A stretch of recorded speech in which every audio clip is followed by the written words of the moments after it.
भारत, चीन, रूस, ब्राजील के खिलाफ अमेरिका की बड़े एक्शन की तैयारी। क्या है खतरनाक बाइपार्टिसन बिल? अमेरिका भारत, चीन, रूस और ब्राजील के खिलाफ एक साथ बहुत बड़े एक्शन की तैयारी में है।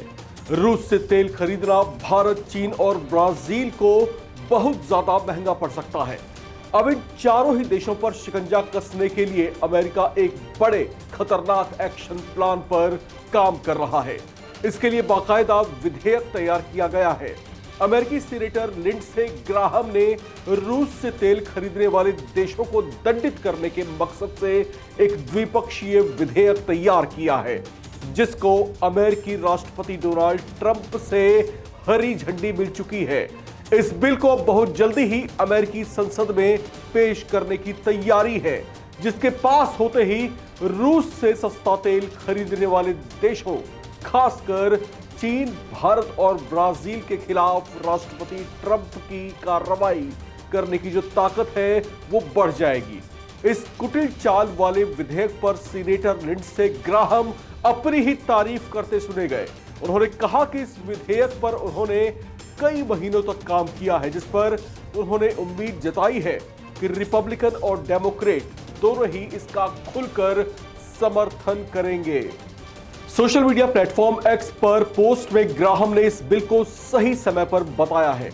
उन्होंने कहा कि यूक्रेन शांति के लिए रियायतें दे रहा है और पुतिन सिर्फ बातें कर रहे हैं और बेगुनाहों को मारना अभी भी जारी रखे हुए हैं। उन्होंने आगे कहा कि यह बिल राष्ट्रपति ट्रंप को चीन, भारत और ब्राजील जैसे देशों के खिलाफ जबरदस्त ताकत देगा, ताकि उन्हें सस्ता रूसी तेल खरीदना बंद करने के लिए प्रोत्साहित किया जा सके, जो यूक्रेन के खिलाफ पुतिन के खून खराबे के लिए फंडिंग देता है। पोस्ट में ग्राहम ने बिल पर अगले हफ्ते की शुरुआत में जोरदार द्विदलीय व्यवस्था की उम्मीद जताई है। अमेरिकी कांग्रेस की आधिकारिक वेबसाइट पर दी गई जानकारी के मुताबिक प्रस्तावित बिल का नाम सैंक्शनिंग ऑफ रशिया एक्ट 2025 है। इसमें व्यक्तियों और संस्थानों पर जुर्माने के साथ ही रूस के अमेरिका में आयात होने वाले सभी सामानों और सेवाओं पर ड्यूटी को कीमत से कम 500% तक बढ़ाना शामिल है। रूस के खिलाफ ये कदम यूक्रेन के लिए चल रही शांति वार्ताओं के बीच आया है। 7 जनवरी को यूक्रेन के राष्ट्रपति वोलोदिमीर ज़ेलेंस्की ने अमेरिकी प्रतिनिधिमंडल के सदस्यों से मुलाकात की थी, जहां युद्ध को खत्म करने की तरीकों पर कई तरह से चर्चाएं भी की गई थी। इसमें ट्रंप के विशेष दूत स्टीव विटकॉफ और जेरेड कुशनर ने हिस्सा लिया था। एक दिन पहले ही ट्रंप ने कहा था कि प्रधानमंत्री नरेंद्र मोदी का रूस से तेल खरीदना उनको नाराज कर रहा है, क्योंकि भारत को ऊंचा टैरिफ देना पड़ रहा है। हालांकि यहां पर डोनाल्ड ट्रंप ने अपने संबोधन में कई तरह की बातें कही थी और साथ ही यह भी कहा था कि नरेंद्र मोदी भी शायद इस बात से चिंतित होंगे कि वो मुझे नाराज कर रहे हैं। हालांकि वो बार बार अपने संबोधन में इस बात को दोहराते नजर आए थे कि भारत और अमेरिका आज भी अच्छे दोस्त हैं और प्रधानमंत्री मोदी के साथ उनके बहुत अच्छे ताल्लुकात हैं। अमेरिका भारत पर यह आरोप लगाता रहा है कि भारत रूस के साथ में तेल का सौदा कर उससे सस्ते में तेल खरीदकर कहीं ना कहीं उसको आर्थिक तौर से मजबूत करने की कोशिश कर रहा है।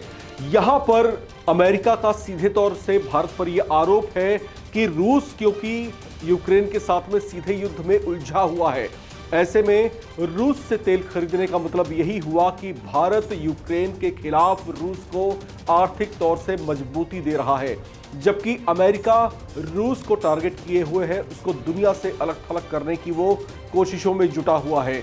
यहां पर अपना मकसद पूरा ना होते देख जिस तरीके से भारत पर दबाव बनाने की कोशिश की जा रही है और जिस तरीके से भारत ने भी ये जता दिया है कि वो किसी भी तरह के दबाव में आने वाला नहीं है, तो इस बात ने कहीं ना कहीं अमेरिकी जो शासन व्यवस्था है उसको कहीं ना कहीं गुस्से से भर दिया है। और डोनाल्ड ट्रंप जिस तरीके से हिंदुस्तान के साथ इस समय डील कर रहे हैं, जिस तरीके से भारत पर लगातार टैरिफ का बोझ बढ़ाए जा रहे हैं, उससे कहीं ना कहीं ये साफ हो रहा है कि दोनों देशों के संबंध इस समय ऐतिहासिक रूप से बेहद खराब दौर से गुजर रहे हैं। हालांकि इसको लेकर के एक दूसरी तरह की भी चर्चाएं हैं।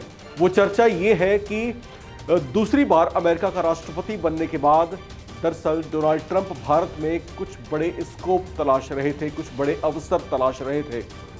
अमेरिका फर्स्ट की नीति पर चलने वाले डोनाल्ड ट्रंप दरअसल भारत के बाजार में बड़े स्तर पर जो है इन्फिल्ट्रेट करने की कोशिश कर रहे थे, घुसपैठ करने की कोशिश कर रहे थे और खास तौर से उनके टारगेट पर भारत का डेयरी उद्योग था, डेयरी सेक्टर था। यहां पर वो आकर के अमेरिकी प्रोडक्ट्स को लॉन्च करना चाह रहे थे, यहां पर उसकी बिक्री बढ़वाना चाह रहे थे। लेकिन प्रधानमंत्री नरेंद्र मोदी ने अपने एक संबोधन में यह साफ कर दिया था कि वो भारत के डेयरी उद्योगों और जो भारत के किसान हैं उनके हितों पर किसी भी तरीके से आंच नहीं आने देंगे। ये सीधा और सपाट जवाब था डोनाल्ड ट्रंप प्रशासन को। ऐसा कहा जाता है कि भारत सरकार के ऐसे रुख के चलते ही डोनाल्ड ट्रंप बेहद नाराज हो गए और उसके बाद एक अलग अलग बहाने बनाते हुए भारत पर टैरिफ का बोझ बढ़ाना शुरू कर दिया।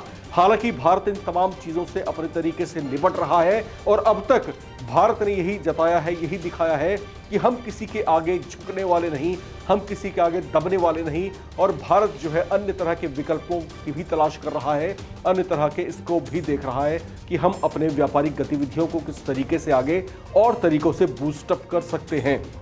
फिलहाल इन तमाम गतिविधियों पर आप क्या सोचते हैं, कमेंट बॉक्स में लिख करके जरूर हमसे शेयर करें। देखते रहें नवभारत टाइम्स।